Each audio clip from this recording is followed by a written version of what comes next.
Hello, and yes, now I'm talking to Porter Anderson and about a topic that is very topical and causing a lot of discussion among self-publishing authors, which is Book Expo. We're not allowed to call it Book Expo America anymore, apparently. Right. It's no longer BEA, it's BE. Quick word on that first. What do you think of that as a rebranding? I hope that the explanation we've been given is serious and that they'll come through. You know, what we're being told, Orna, is that it's BE only and not be a Book Expo America because they want to have a more international stance. And God knows I'd like to see that because my entire punishing perspectives, as we call it, publishing perspectives, is international. That is our stance. That's our mandate. And that's marvelous to hear. It's going to take, I think, BEA. We're still saying BEA. And even their URL, I noticed, is Book Expo America still. So some things haven't changed. But I'm hoping that BEA will actually push forward with more internationalism than it was able to sustain for a while there. Because I think it's important that we have the publishers of Europe and the publishers of Asia and everywhere else in the world coming to us. What's happening is the other trade shows in the world right now are much more international. So I'd like to see Book Expo be that. Sure. And I mean, publishing is ever more a global phenomenon. It absolutely is, yeah. And everybody looks to the US, that huge market there. So it seems there's a lot of opportunity there to improve. There is, and I think the intent is honest. I think they're earnest about this. For the way that most of the trade shows do their international push, of course, is through what's either called a guest of honor. That's what we call it at Frankfurt, or and that will be a nation coming in with their book industry for 1 year, or they do a market focus, as it's called. And at BEA, it carries the market focus branding, just as it does at London Book Fair. And Poland was at London Book Fair, as it was at BEA last year in Chicago. And I was glad to see Poland making the rounds. They have really done this well. Yeah, absolutely. Well, we're not here to talk about internationalism today, much as we both, it's a topic close to both of our hearts. We're here today to talk about authors and their exclusion by BE this year? Yeah, not quite exclusion. Exclusion by default. Certainly not exclusion by any intent. It's a tough issue, and you and I have talked about this many times because you and I have both worked so hard on programs for authors, especially independent authors, at trade shows. Last year, you came over especially for our show on the Saturday at Frankfurt Book Fair, and I was so grateful. You've always done that day with us that we do for the English-speaking authors, and we're very proud at Frankfurt of our German-speaking authors program, which actually goes for several days. It's a terrific program. And at London Book Fair, the one that just puts us all to shame in the English-speaking world, Author HQ has thrived and developed.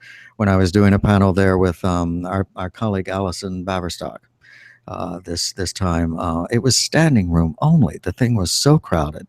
And to my delight, now I know this isn't necessarily the interest of ALLi, but to my delight, it was about half traditional authors and half indie authors, which I think is a point of good evolution for LBF too. The fact that London's HQ is now helping both sides of the fence in terms of author needs, I think is fantastic. Well, I would completely go along with that. I mean, a huge number of our members are, just because you're an independent author doesn't mean it's just self-publishing. Absolutely. Loads of our members also have trade deals for certain projects or for their international rights or whatever. So, I mean, authors are authors, and how they choose to get to market is a personal decision around each particular title. But of course, self-publishing is ever more key for authors. And that's why, just to explain to the folks who may not yet know, that Book Expo has completely dropped its self-publishing offering. There is no You Publish You this year at all, and nothing to replace it. So for the most hardworking, dynamic, forward-thinking part of the author community, there's absolutely nothing going on at BE at all. Now, given what they have said in terms of how they're trying to rebrand and become a global center for the future of publishing, this seems to me to be a backward step. And I think from the outside, immediately look like that. We have just written about this, my colleague Jane Friedman and I, at the Hot Sheet.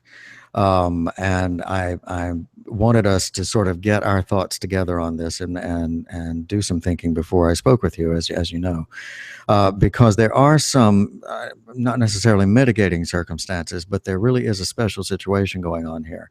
I will say at the outset, though, BEA has been the hardest gainer in this regard.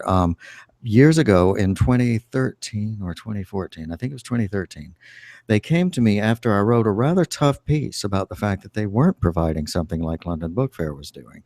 And they said, look, we would like to actually start doing something for indie authors. Will you help us? And at that point, I actually did work as a consultant with them, and we put together Author Hub, as we called it. In that first year, it's morphed in its name and everything, as these things always do. It's now Authors Market. And the only thing left of it, unfortunately, is the commercial part where you buy a table and a chair on the floor of the trade show in an area, a corral of sorts, for indie authors. At least you're on the floor if you want to be, but it's very expensive. It's $1,400 for the 2 days, $1,900 for the 4 days that include BookCon. And the de-evolution, if you will, of that program has been distressing personally to me and to you, because you were with us the very first year. It was very supportive. Very promising. It seemed to be that year. It attracted lots of really good, high functioning indies, people who were extremely successful, and all sorts of things. And BookCon, it was very well situated for BookCon, and precisely. And various good things were possible, but each year it's got worse and worse. It has, and it's for delivering less. That's right, and where I think we need to start talking about what a trade show is and what its needs are, dovetails immediately with that. A trade show, by definition, is for the industry. It's not built for indie authors. That doesn't mean that they shouldn't be there, and that doesn't mean that the trade show shouldn't do things to help bring in programming for them and a place for them. Nevertheless, I do understand the problem that trade shows start with, at least, in that for decades, their only customers were three: the publishers, the rights specialists, most of them are agents, and the booksellers. It's there for the booksellers to come find out from the publishers, what are your new hot books? Let me buy 100 of those from my bookstore, and to go back. And it's there for the rights agents to sell the international rights of these books, either on the stands of the publishers on the floor or in the International Rights Center, which has a different name at each show, but it's the same animal. Rights trading is the center of these things, and the industry is the customer. And what we have to remember is that when a trade show reaches out to indie authors, it is doing something that's not the norm for it. Even at London, which has excelled at this, and bless their hearts for it, but it isn't the norm. It isn't what they were meant to do and built to do, and it takes a bit of a leap of faith, and it's expensive. The way a trade show goes into one of these huge halls, the Javits Center in New York, is it must buy the entire room. And then it has to think of a way to make money from every square foot of that space. If Random House will sit on a huge chunk of it, that's great. That's been paid for.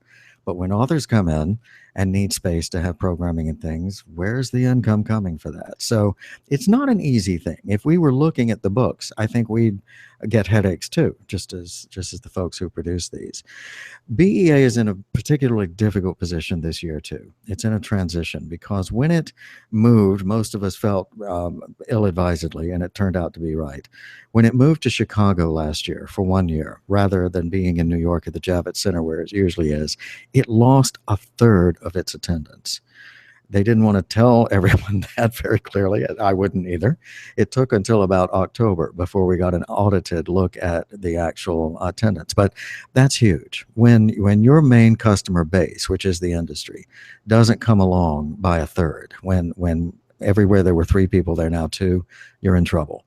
I'm not saying that they're in any way bankrupt or anything. Read Exhibitions is very prosperous, and the show, I think, will survive, but they need to regroup. And what they're doing this year is focusing much more tightly on those 3 sets of consumers: the rights agents, the booksellers, the publishers. And they're trying to hone the thing and focus the thing on the floor to only 2 days, not 3. Then they have their 2 days of BookCon, which you were mentioning, which brings in the public very successfully. And this is something the publishing industry has not done enough, cultivating that audience. I'm delighted with that. They also have taken a huge step in handing the organizing of BEA over from Read Exhibitions, which in fact in London runs London Book Fair, to Read Pop, as it's called.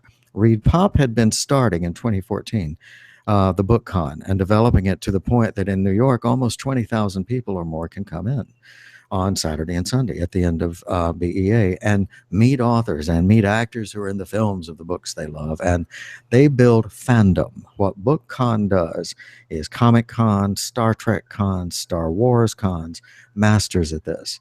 So they're bringing particularly young readers to the industry and to books and to writing and to authors, as you saw happening when that torrent of people started flooding into the Javits that morning. It was a sight to behold. Marvelous, wonderful sight. And scary. And scary. And when I was there, I had this absolute rush of young people coming over and saying, where are the indie authors? Where are the indie authors? Isn't that amazing? And I'm so thrilled that they wanted that and that they were looking for that. Saw that as one of the coolest and most exciting things they could kind of do, and they were actively seeking it. And that this will be my point, to define the industry as something that doesn't incorporate this huge mass movement is, I think, very short-sighted. I think it is too. Although I suppose what I see, since I work with both sides in my business, what I do see is I understand that an industry looks at, well, we are the industry, and the independent movement is outside the industry by definition. So it's not that they don't want you there, but when a show like this needs to really regroup, and they're calling it reinvent. That's their phrase this year. They are reinventing BEA. When they need to do that, it's pretty critical, because if they lose that major customer, which is the industry, then there's BEA for nobody. My hope is they'll return to indie programming once they've regained their traction, which should happen this year. By next year, I think they'll be in much better shape. I'm very pleased that BookCon is the producer, because Lance Finsterman, who runs it, is terrific. And like Jax Thomas at London Book Fair, he appreciates authors. God, does he appreciate authors. And he understood, as you're saying, that the BookCon crowd was coming in asking for indies too. He knows that. He's aware of that. And I think Lance will want to get that element back into play as fast as possible. Which you mentioned, the conference they've done for many years, is an interesting and difficult proposition, and always was for BEA. And I think a couple of things to realize about that is that, one, it's extremely expensive to put together. I'll give you one price. The box lunch that you're served in one of these one-day conferences at the Javits Center costs between $40 and $50 each. That's what it costs to actually have that silly thing put in a box and handed to you. The labor, all of these things that go into a New York production because of union regulations at one of these houses is much more than you would think. And so it was expensive, always. And it was losing audience. By the last year they did it full force in 2015. I would guess, now I'm not given figures on this, but I would guess that audience was down by a third and maybe even a half.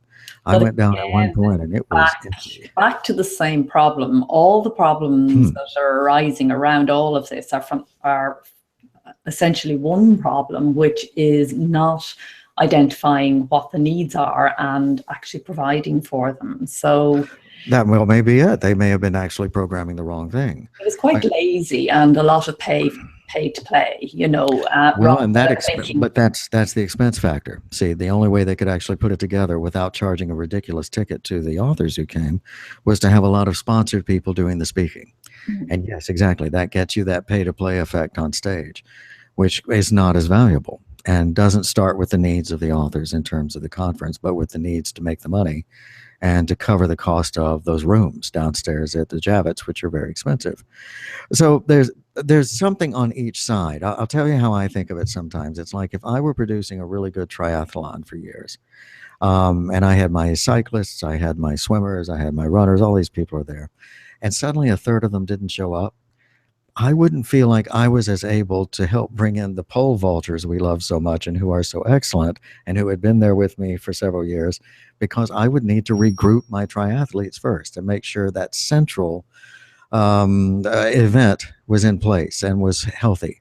So I'm hoping that this is the year we see the triathlon regroup, all those athletes come back. Then we can go back to bringing in the pole vaulters who are our fellow athletes and do belong at the same event.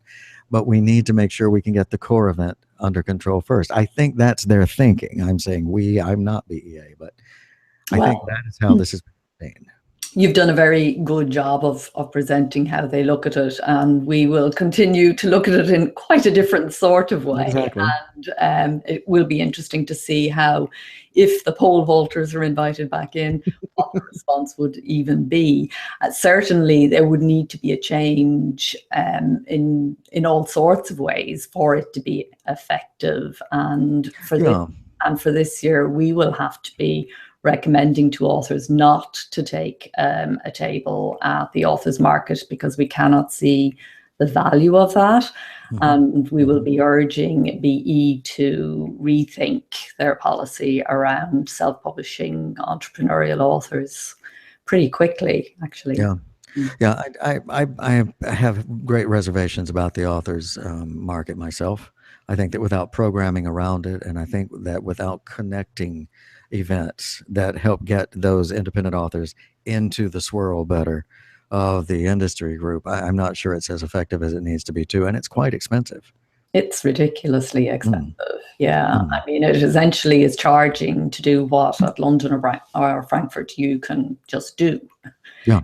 Well, as a matter of fact, some of our biggest successes with our indie bestsellers during those first couple of years we were doing the Author Hub was that they would take a stand together on the floor itself, which is expensive, but by 6 or 7 of them going in together, they could manage the cost.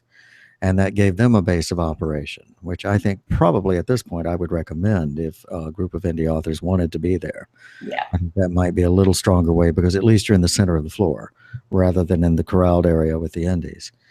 Which is easily passed by if one has the wrong ideas, right? About where it's located as well. It's certainly not. It's not designed. In Chicago, I thought it was fairly good. They were at that entry point, which wasn't bad, because at least you saw them going in. Well, the thing about Chicago and why it is disappointing this year was that it seemed to be a small step forward, in the sense that for the first time, the services, which are the people who will pay for the authors to be there in a way, and the programming and the author market were at least within the same vicinity, whereas before they had been kept very much separate. So it seemed like things were moving in the right direction. And I know Sally had some ideas around that, how it might be taken forward. So that's why it's so disappointing. I mean, 10 years since later on this year, we'll be looking at the birthday of the Kindle. In November.